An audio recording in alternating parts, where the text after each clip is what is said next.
programa Ceará em Pauta segue aqui em Brasília, fazendo o seu trabalho e levando as notícias para o estado do Ceará. Aqui do meu lado, o eterno senador e agora deputado Eunício Oliveira. Deputado, primeiramente, queria deixar o senhor à vontade para falar para o estado do Ceará, principalmente a nossa região do Vale do Jaguaribe, que há muito tempo não ouve a sua voz, não tem a sua presença nas rádios e também nas redes sociais. Tudo bem, deputado?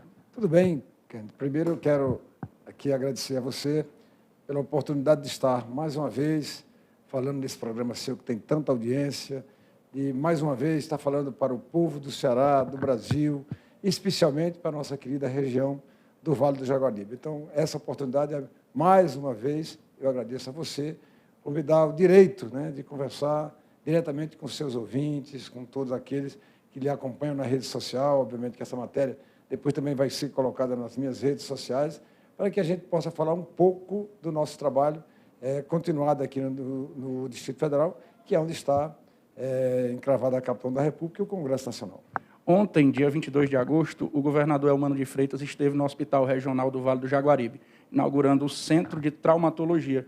E eu gostaria de saber do senhor, aquele hospital não tem só um dedinho, não, tem um dedão do senador Eunício Oliveira, pelas verbas que foram alocadas lá no tempo. O senhor era presidente do Congresso, não é isso? Olha, eu hoje, inclusive, né, fui convidado pelo ministro dos Transportes, o senador e ex-governador e atual ministro Renan Filho, e ele falava exatamente das obras, né, importantes que agora vão para o estado de Ceará, e essa região nossa, do Vale do Jaguaribe, ela vai ser beneficiada porque o primeiro trecho vai até Boqueirão do Cesário, da duplicação da BR-116. Mas a intenção é da sequência para que a BR seja duplicada, se Deus quiser, em toda a extensão do estado do Ceará.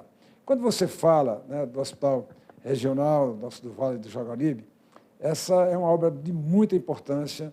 Eu tive o privilégio de, na época, presidir o Congresso, amigo do senador, hoje senador, mas na época governador Camilo Santana, para a gente alocar os recursos para que o hospital fosse construído.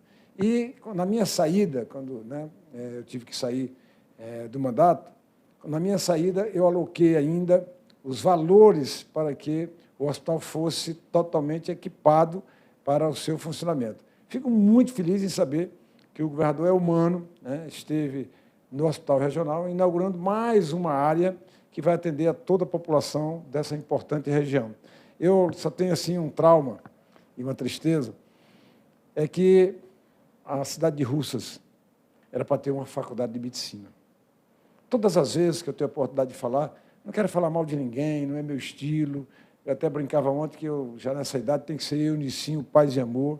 Não quero, né, criar polêmicas, mas eu carrego comigo essa, né, apesar de tudo que a gente procurou fazer, dessa compensação que a gente está fazendo com a duplicação da BR-116, que vai na primeira etapa até Boqueirão de Cesário. Depois nós vamos esticar essa segunda etapa, já está sendo confeccionado o projeto para essa ampliação. Você está dando isso em primeira mão aqui, dessa posição de que a intenção é seguir. Conversava hoje com o ministro e o presidente Lula deve ir ao Ceará para andar de trem de Missão Velha até a minha querida Lavra da Mangabeira e sobrevoar depois até ali a Copiara e talvez até Xaramubim para examinar a questão da Transnordestina, que é outra obra importante em construção. Conversava com o ministro sobre o açude Lago de Fronteiras, que é uma obra que eu prometi em 1998, e em 2017 eu tive a oportunidade de assumir a presidência da República e liberar os recursos para aquela importante obra.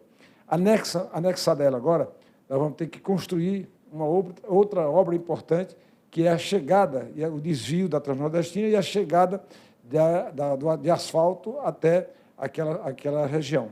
Então, eu estou dizendo tudo isso e dizendo que carrega assim, com tristeza a oportunidade que eu tive e não foi possível realizar, algumas delas, inclusive, quando eu me refiro à cidade de Russas, quando eu não tive a condição de levar, por questões absolutamente técnicas, a Faculdade de Medicina para a região do Jaguaribe. Porque sempre essa região foi uma região de busca de muita pujança na luta pela sobrevivência e na luta por melhores dias naquilo que se refere à economia e desenvolvimento daquela região, beneficiando toda a população. Eu tinha muita vontade, eu tinha 7 faculdades de medicina para distribuir no estado do Ceará. Pedi ao prefeito de Russas, à época, para que encaminhasse os leitos, encaminhasse toda a documentação, que Russas era uma dessas cidades que seria beneficiada. Depois inventaram uma história, criaram uma história que a cidade de Russas tinha perdido para a cidade de Canindé, que havia desviado. A prefeita de Canindé nem votava em mim. Ela fez o dever de casa. Então, das 7 faculdades, eu não tirei faculdade de lugar nenhum, eu queria botar em todos os municípios do Ceará. Das 7 faculdades, só 4 foram para o Ceará. Crateús não fez o dever de casa, Quixeramobim não fez o dever de casa e Russas não fez o dever de casa. Então, eu lamento profundamente naquela oportunidade que eu tive de levar essas faculdades de medicina para o interior, eu não tive a oportunidade de levar para uma região tão importante como é a região Vale do Jaguaribe. Então, levar esse hospital que nós levamos na época, Camilo levou o hospital e Eunice arranjou os recursos para fazer o hospital e equipá-lo. Ver agora que o governador vai lá e amplia esse atendimento à população, encheu o meu coração de saúde e de felicidade, por saber que o governador está dando sequência a um trabalho que todos nós temos responsabilidade de fazer com o nosso querido estado do Ceará. Por isso, essa obra é importante, se Deus quiser, ela vai ser consolidada, quando eu me refiro a salvar vidas, inclusive, facilitar a vida da população com a duplicação da BR-116. E parabenizo aqui o governador Elmano por dar sequência na melhoria da qualidade da saúde para a população dessa região que eu me refiro, tão importante que é o Vale do Jaguaribe. O senhor, quando passou aqui na Câmara dos Deputados pela primeira vez, primeira passagem, antes de virar senador, fez uma lei muito importante, a Lei Eunice Oliveira. Essa segunda passagem agora tem algo programado para deixar aí para o futuro dos brasileiros, em especial dos nordestinos? Olha, muito trabalho, muita dedicação, sem assodamento, sem aquela preocupação de primeiro mandato que você tem que mostrar para a sociedade que está aqui e que tem que fazer algo de qualquer forma. Não, eu estou muito tranquilo em relação a isso. Eu acabo de apresentar o projeto que amplia a Lei Eunice Oliveira, dando a mesma condição para os micro, pequenos agricultores da Lei Eunice Oliveira, para os pequenos industriais, para os micro e pequenos industriais, para os micro e pequenos comerciantes endividados.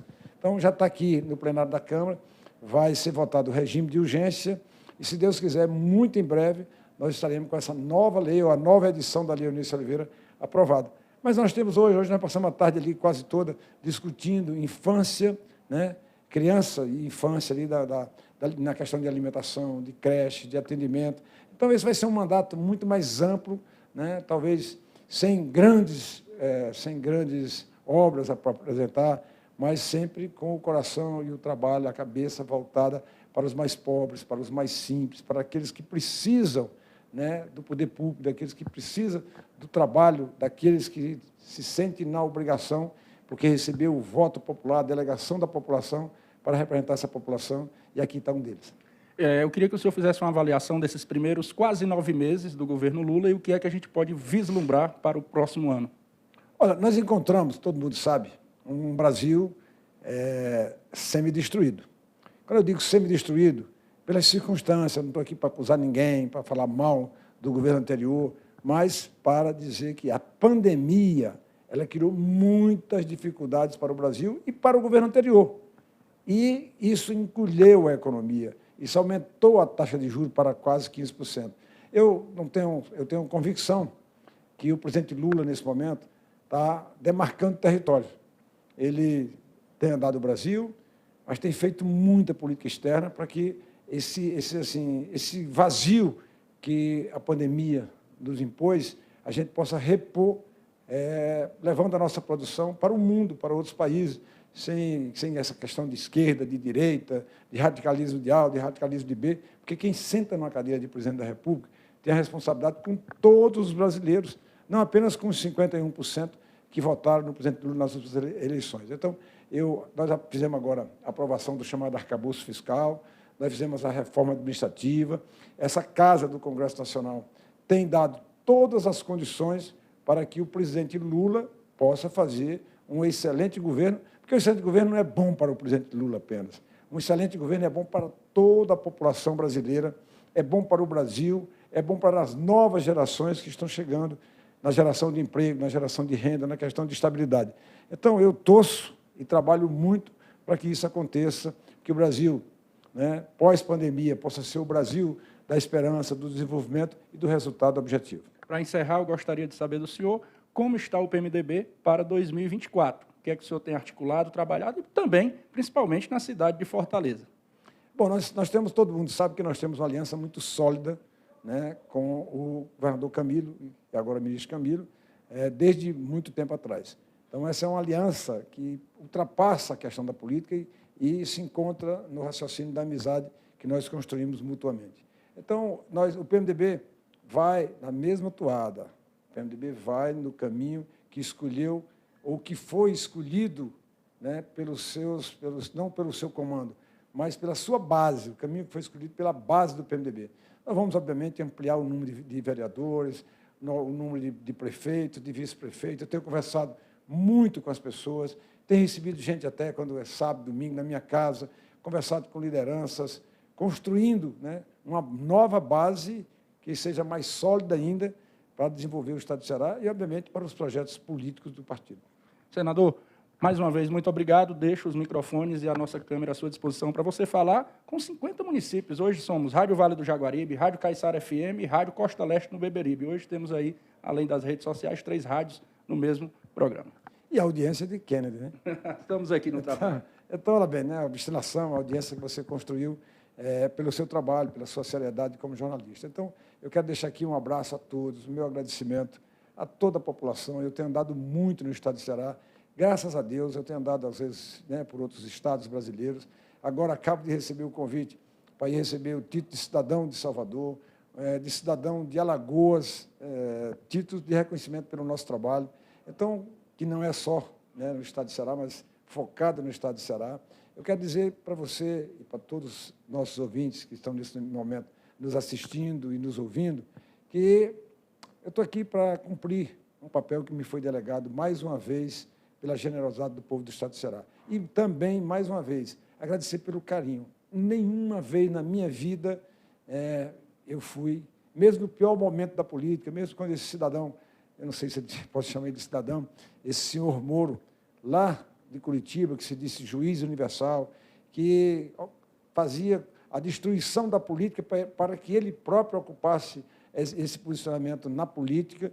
Mesmo nesse momento, eu nunca fui insultado, pelo contrário. Quero agradecer mais uma vez à população do estado de Ceará, que em todos os lugares que passei, em bares, em restaurantes, churrascaria, comícios, falas, reuniões, aeroportos, sempre fui tratado com muito respeito e, muitas vezes, com muito carinho. Então, a todos vocês, meu agradecimento e minha admiração, e tenham certeza, eu estou aqui para uma única coisa, prestar contas a todos os cearenses que me deram tantas oportunidades.